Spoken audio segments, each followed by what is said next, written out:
지금의 남편과 저는 연애를 기반으로 하여 결혼에 꼴이 난 커플입니다. 연애 기간 동안 누구보다도 행복한 연애를 하였고, 결혼 준비 기간에도 별 탈 없이 준비한 끝에 결혼을 하였고, 신혼생활을 즐기고 있던 어느 날부터 일은 시작되었습니다. 아니, 어쩌면 결혼 준비 기간 중에 제가 상처받았던 사건으로 인해 일은 시작되고 있었는지도 모릅니다. 갑자기 주말에 시댁 호출이 있었습니다. 매번 급 호출도 아니고 또 신혼초니까 보고 싶어서 부른다 생각하고 시댁에 갔습니다. 남편은 아들만 둘인 집안의 둘째 아들로 집안이 부자인 축에 속합니다. 경제적으로 부족함 없이 자라왔습니다. 물론 저희 집도 돈이 없는 집은 아니었지만 한 가지 좀 흠이라고 할 것은 재혼 가정입니다. 저는 스스로 흠이라고 생각하지 않지만 워낙 가부장적이고 유교 사상을 중시하며 약간 심할 정도의 꼰대의 기질이 있는 시부모님에게는 저희 집이 재혼 가정이 흠입니다. 그래서 흠이라고 설명을 드립니다. 신혼을 맞이하고 처음 시댁에 가는 것이라서 들뜬 마음으로 시댁에 가게 되었습니다. 반가운 마음으로 시댁에 도착하였는데 마침 형님이 먼저 와 계셨고 어머님과 같이 음식을 하고 계셔서 도착하자마자 음식 자만을 함께하러 주방으로 가게 되었습니다. 반가운 마음에 형님, 어머님 하면서 인사하고 애교스럽게 다가갔는데 시어머니의 차가운 반응 당황스럽습니다. 예, 음식을 해야 하는데 그 손으로 할 수 있겠니? 옛날 같았으면 너 부엌에는 들어오지도 못할 상태다. 저리 가서 다른 거 해라. 신혼이기에 결혼식 이후 또 신혼여행 때 한껏 예쁘게 네일아트를 한 저의 손을 보고는 한마디 하는 시어머니에 당황스러웠습니다. 이 상황에서 형님도 고개를 푹 숙이고 아무 말도 안 하는데 저도 모르게 죄송하다는 말과 함께 손톱 깨끗이 제거할게요, 어머니. 라고 답변하게 되었습니다. 왠지 모르게 이렇게 답변해야 할 것 같은 분위기, 숨막히긴 했지만 워낙 깔끔함을 중시하는 시어머니라서 그럴 수도 있지 뭐, 라고 생각하고 넘겼습니다. 저희 집의 분위기하고는 정말 많이 다른 시댁입니다. 여자는 부엌 일에, 남자는 거실에서 TV 시청, 남자들은 절대 부엌에 들어오지 않고 손에 물 한 방울 묻히지 않는 시댁의 분위기, 첫 느낌은 달라지지 않기에 불길했습니다. 음식 잔만을 한참 동안 하고 식사를 다 같이 해야 하는 시간에 저희 시댁은 남녀 7세 부동석을 지키는 곳이었습니다. 요즘 시대에 남녀 7세 부동석이라니 사내 남 계집녀 7, 7, 해세, 아니 부, 가틀동, 자리석. 이게 정말 실화인가 싶었습니다. 저보다 먼저 시댁의 분위기를 경험한 형님은 당연하다는 듯이 따로 상을 차리고 요구사항을 말하면 바로 응하는 자세까지 취하셨습니다. 처음 보는 모습에 낯설면서도 오늘만 이러는 건가? 몰래카메라인가? 별 생각을 다 했습니다. 결혼 준비할 때는 시댁에 한 번도 놀러 본 적도 없었고 남편이 꼰대적인 성향의 마인드 또는 남녀의 차이를 가르는 행동이나 말투, 생각들을 표현한 적이 없어서 더 당황스럽습니다. 동서, 이런 집안인지 모르고 온 거야? 좀 당황하는 기색이 보여서 하는 말이야. 이런 분위기 끝에는 항상 후처치를 해주시니까 참고 적응해. 그냥 그게 속 편해. 후처치라니요? 아버님이 돈 주시잖아. 그리고 이런 거 다 알고 왔을 거라 생각했는데 부잣집 며느리가 괜히 부잣집 며느리야? 다 아는 여우인 줄 알았는데 동서 아닌가 보네? 형님의 말에 저는 충격이었습니다. 이게 무슨 상황인가 기쁜 마음을 가지고 시댁에 온 저의 마음이 싹 사라지고 있었습니다.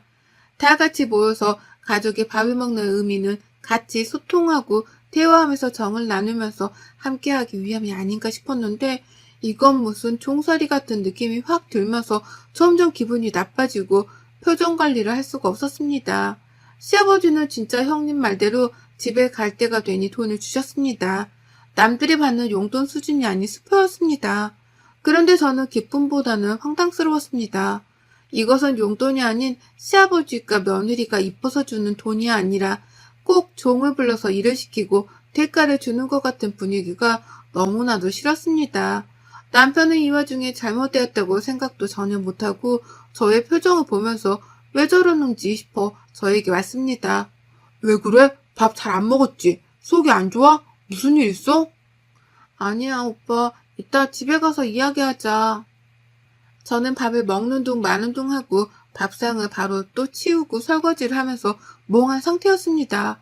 밥 준비하고 밥상 차리고 치우고 설거지하고 이게 끝인가 싶었는데 화일상에 다과성을 준비하는 시어머니 정말 기가 막혔습니다. 하지만 참아야지라고 생각하고 옆에 아무 말 없이 일하는 형님을 따라서 준비했습니다.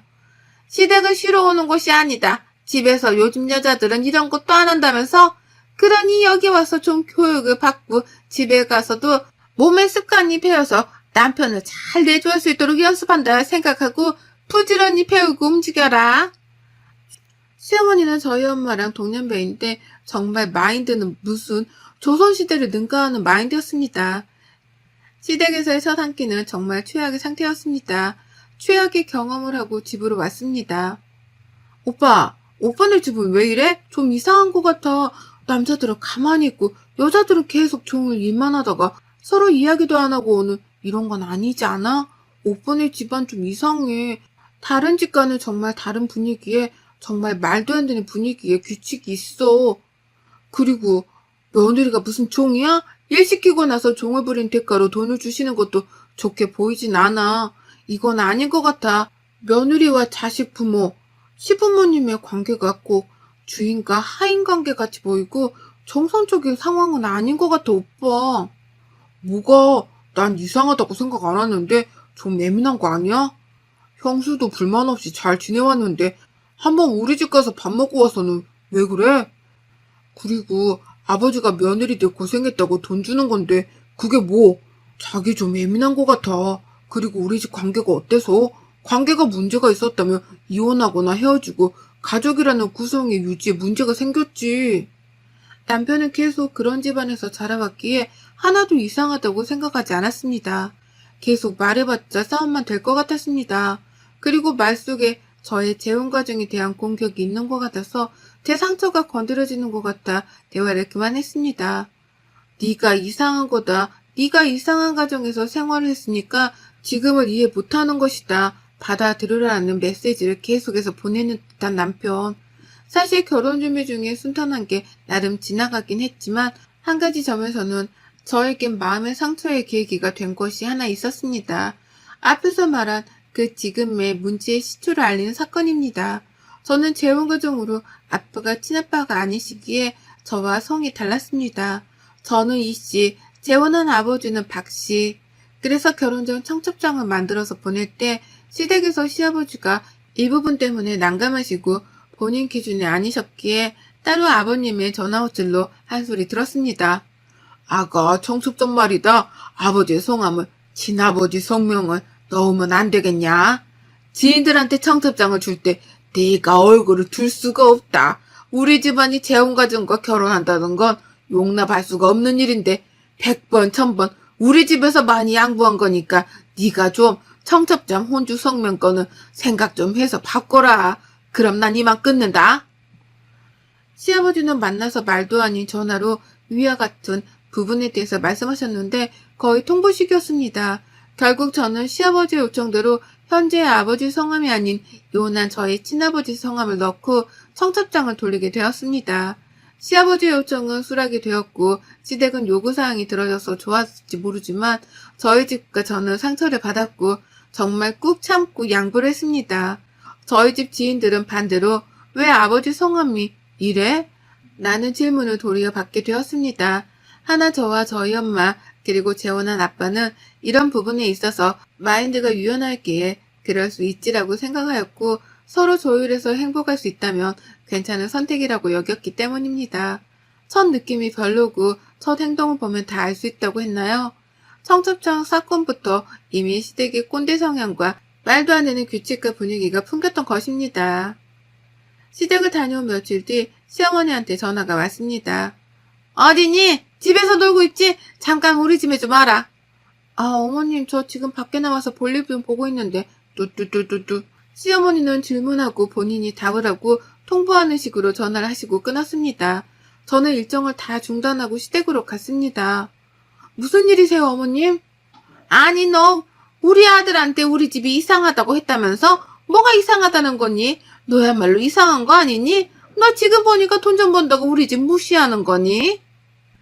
시어머니의 대화를 듣다 보니 무슨 상황인지 캐치가 되었습니다. 시댁을 다녀온 날 남편에게 하소연을 했던 것을 그대로 어머님께 전달한 남편. 그걸 또 듣고 저를 불러서 야단치는 시어머니. 갑자기 숨이 턱 막혀왔습니다. 아니요, 어머니 그게 아니라 저는 가족끼리 모인 자리에서 남녀가 따로 앉아야 하고 여자들은 계속 부엌에서 일만 해야 하고 하니까 너무 안타깝고 이건 아닌 것 같아서 오빠랑 좀 이야기 좀 한 거였어요. 이래서 가정교육이 중요하다고 했는데 너는 뭘 보고 자란 거니? 당연히 여자는 부엌에서 준비해서 가족들을 위해서 맛있는 음식과 내조를 해야 되는 게 맞는 건데 어디서 뭘 배우고 온 거니? 잘못된 생각을 가지고 있으면서 석반하장도 유부수지. 남편한테 우리 집이 잘못된 것 같다고 훈계질을 해? 어머님, 그렇게 생각하시면 안 돼요. 저는 그 뜻이 아니라 너 일하러 다닌 것도 솔직히 마음에 안 들었다. 집에서 여자는 집안일 하면서 내조해야 하지. 뭐 돈 벌러 나간다고 그렇게 나가서 집안일은 뒷전이고 우리 아들 고생시키냐? 당장 일 다 그만둬라. 직장도 아니고 네가 혼자 조그맣게 사업하는 거 우리는 그거 마음에 안 든다. 그리고 무슨 여자가 나가서 사회생활이냐? 지금 시대가 미쳤다. 여자는 자고로 집에서 집안일하고 남편 내조하고 밥, 빨래, 청소에 중점을 두어야지. 대답 안 하니? 대답하고 빨리 집에 가라. 이제 아버지 올 시간 됐으니까 준비할 거 많으니까. 네, 가볼게요, 어머님.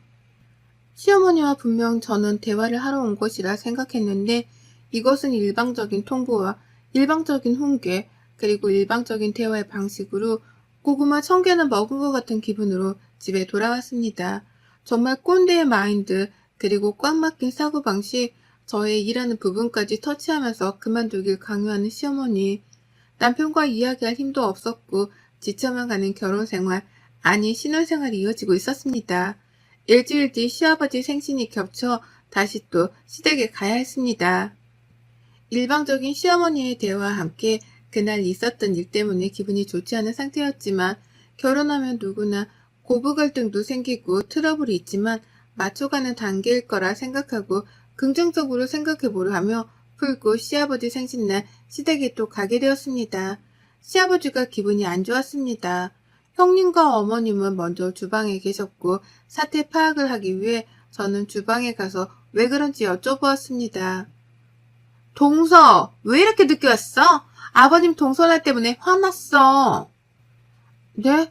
저 지금 일어나자마자 온 거예요, 형님. 아침 9시쯤 드신다고 하지 않으셨어요?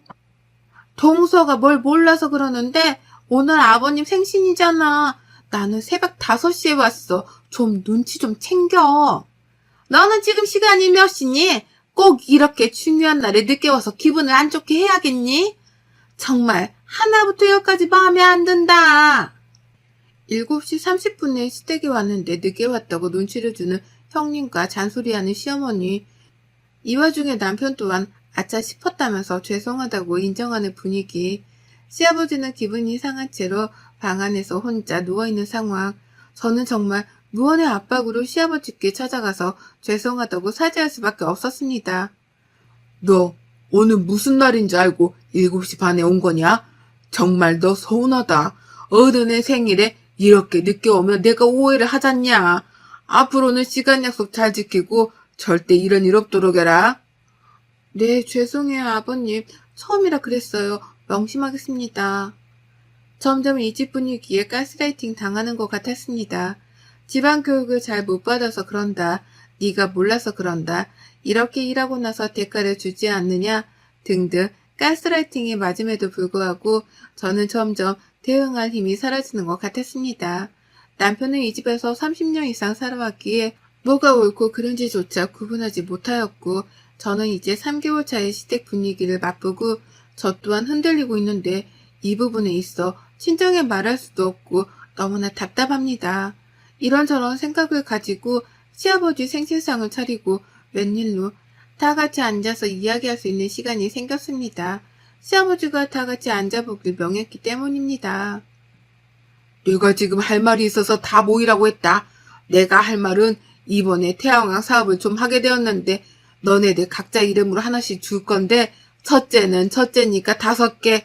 너네는 둘째니까 한 개씩, 그리고 우리 막내딸은 막내니까 세 개로 정했다. 불만 가지지 말고 항상 강조하는 건 장유유서이다. 첫째가 잘 돼야 밑이 잘 되고 막내는 또 막내니까 챙겨주면서 케어해야 한다. 알겠냐? 시아버지의 일방적인 통보, 남이 봤을 땐 한 개라도 갑자기 떨어지는 사업인데 감사해야지라고 생각하겠지만 저는 이 나눠주는 사업의 개수에 화가 난다라기보다는 시아버지의 마인드입니다. 무슨 말도 안 되는 첫째와 막내 챙김과 둘째의 배분입니까? 이런 식으로 배분한다면 형제 간의 우애가 아닌 질투와 차별로 인한 갈등을 조장하는 것이라 생각했습니다. 정말 말도 안 되는 배분에 할 말을 잃었습니다. 넋이 나간 채로 부엌으로 향해서 다과를 준비하라는 시어머니의 말에 준비를 했는데 시어머니의 다음 말이 저를 더 충격 속으로 빠지게 만들었습니다. 아가, 너 피임해라 당분간. 네? 피임이요? 무슨 소리세요? 아까 아버지 말 들었지? 장유유서 중시하시는 거. 그리고 항상 형이 먼저 과업을 달성하고 동생이 달성해야 순리대로 흘러가는 거야. 그러니까 형이 먼저 아기를 가지기 전에는 너네가 먼저 가져서는 안 돼. 알겠냐? 뭐든 순서대로 위에서 먼저 시작되고 그 다음 아래가 해야지. 순리를 벗어나면 안 되는 거야. 만약 생기면 알아서 정리까지 해라. 성인이면 그 정도는 알아서 할 수 있지. 형님네가 결혼을 1년 정도 먼저 하셨는데 아직 아이가 생기지 않아 준비 중이신 상태였는데 저희가 먼저 아기가 생기는 것은 있어서는 안 되는 일이라면서 피임을 요구하는 시어머니. 시댁에서도 임신 순번제를 강요하다니 정말 말이 안 나왔습니다. 임신 순번제는 직장에서나 일어나는 일이라고 생각했는데 시댁에서 임신 순번제라니 그것도 안 생기는데 가지라고 강요하는 순번제가 아닌 가지지 말라고 강요하더니 이런 상황 속에서도 상대방이 납득할 시간조차 주지 않고 본인의 생각을 통보하고 그 통보에 동의하라는 대답을 강요하는 시어머니. 갑자기 숨이 막혀오는 황당함 속에서 대답을 했습니다. 남편에게 의지하고 털어놓을 수밖에 없는 상황인데 남편이 이 상황을 털어놓으면 놓을수록 제가 시어머니와 본인과의 관계를 멀어지게 하려 한다고 생각합니다. 엄마는 다 생각해서 하시는 말이지. 우리가 먼저 임신하면 형도 좀 그렇지. 그리고 형이 먼저 하고 동생이 다음이지. 여보, 진짜 몰라도 너무 모른다. 그리고 너무 예민해. 우리 다 잘 되려고 하는 소리잖아. 잔소리도 사랑이고 몰라? 다 잘 되려고 하는 건데 나쁘게 생각하지 말자. 연속적으로 시댁의 충격적인 분위기를 경험하고 우울하고 답답한 상황 속에서 남편조차 제대로 된 가스라이팅의 사고를 가지고 저를 설득하는 상황. 내가 지금 결혼한 것인가 아니면 꼰대 성향의 집에 들어가서 살고 있는 종인 건가 현실 구분이 안 되었습니다. 갑자기 결혼한 것이 후회도 되면서 어떻게 풀어나가야 할지 막막했습니다. 그런데 마침 그 시간 시아버지의 전화벨이 울렸습니다. 전화를 받으려는데 끊겨서 다시 전화를 했습니다. 여보세요? 아버님, 저 둘째예요. 전화하셨는데 제가 받으려고 하니까 끊어지더라고요. 네, 둘째요? 누구세요? 누구신지? 아니, 아버님, 저 둘째 며느리예요. 왜 그러세요? 장난치시는 거예요? 놀랬어요, 아버님. 아, 둘째 며느리? 제가 며느리가 있었던가요? 너무 오랜만에 듣는 목소리라서 며느리인지도 기억이 전혀 안 났네요. 바쁘신 우리 며느리 아닙니까? 아버님, 왜 그러세요? 전화는 하루에 적어도 2번은 해야지. 아침에 문안인사, 저녁에 문안인사도 모르냐? 전화 안 한 지 3일이 되어서 내가 전화 한번 눌러봤다. 이런 것도 안 배우고 도대체 어떤 가정에서 자란 거니? 앞으로는 하루에 2번 어른에 대한 예의를 갖추었으면 한다. 하루에 전화를 2번 하라는 시아버지. 전화 겨우 3일 동안 못했다고 누구냐면서 비꼬는 시아버지의 태도에 차라리 용돈이나 선물 같은 걸 주시지 않고 자식들이 편하게 마인드를 가지고 온전한 가정을 이끌며 살아가도록 해주셨으면 좋겠습니다. 자식을 본인들의 소유물로 생각하고 또 본인의 사고방식들과 틀에 맞추어서 살게 하려는 것이 저를 숨막히게 해오고 저희 부부관계 또한 좋지 않게 만들고 있습니다. 임신 순번제가 시댁에서 이루어지고 있고 무조건 첫째가 먼저 막내는 막내니까 챙겨야 한다. 시댁에 코올과 욕을 하며 토들지 말고 내내 해야 하는 분위기와 여자들은 남자를 위한 내조를 강조하며 가족의 의미는 없어진 시댁의 분위기. 앞으로 아이를 낳고 이런 분위기를 자연스럽게 흡수시키게 될 것을 생각하니 너무나도 끔찍하고 답답해져만 갔습니다. 이 문제에 있어서 가장 제일 대화를 많이 해야 할 남편은 30년이라는 긴 시간 동안 이런 가정에서 자라왔고 철저한 가스라이팅으로 변하지 않을 것으로 보였습니다. 저는 빠른 결단을 내렸습니다. 이혼을 결심했고 다행히 혼인신고 전에 이혼을 하게 되었습니다. 이혼은 생각보다 쉽게 처리가 되었어요.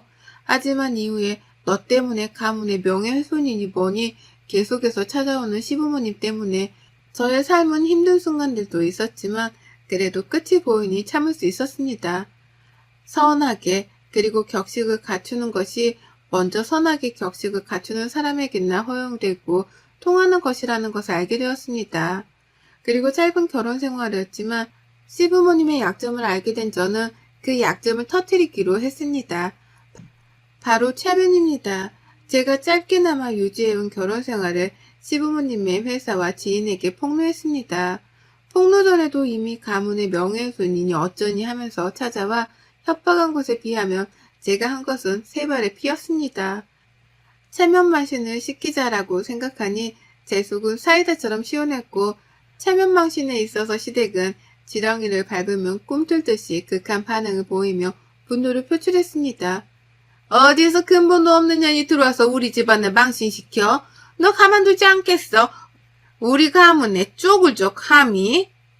어머님, 아니 아주머니, 평생을 본인이 살아온 규칙, 규범, 정의가 맞다고 살아오셔서 잘 모르시겠지만 그쪽 가정은 정상이 아닙니다. 아주 짧은 시간이나마 대개 가정에서 경험한 시간들은 정말 끔찍했습니다. 반성은 바라지도 않고 잘못되었다는 걸 조금이나마 아시길 기도해 봅니다. 짧은 결혼 생활이었지만 그 기간 동안 제가 잘못 살아온 것일까요? 너무 제가 자유분방했나? 우리 집의 교육이 잘못되었나 착각했었지만 제가 그 착각의 늪에 들어가서 허우적댔던 것이라는 것을 알게 되었습니다. 이혼의 선택에 후회가 없고 저는 제 자신을 사랑하며 저를 사랑하는 만큼 남을 사랑하며 저의 자유를 추구하듯 남의 자유도 존중하며 살아가고 있습니다. 결혼 생활은 서로 다른 환경 속에서 자란 사람들끼리 만나서 다시 또 다른 환경의 가정을 만들어가는 과정인데 서로가 돕고 맞춰가며 소통하여야 합니다. 끔찍하고도 비정상적인 꼰대시댁에서 벗어날 수 있어서 너무나도 행복합니다. 여러분의 생각은 댓글로 남겨주세요. 오늘도 시청해 주셔서 정말 감사합니다.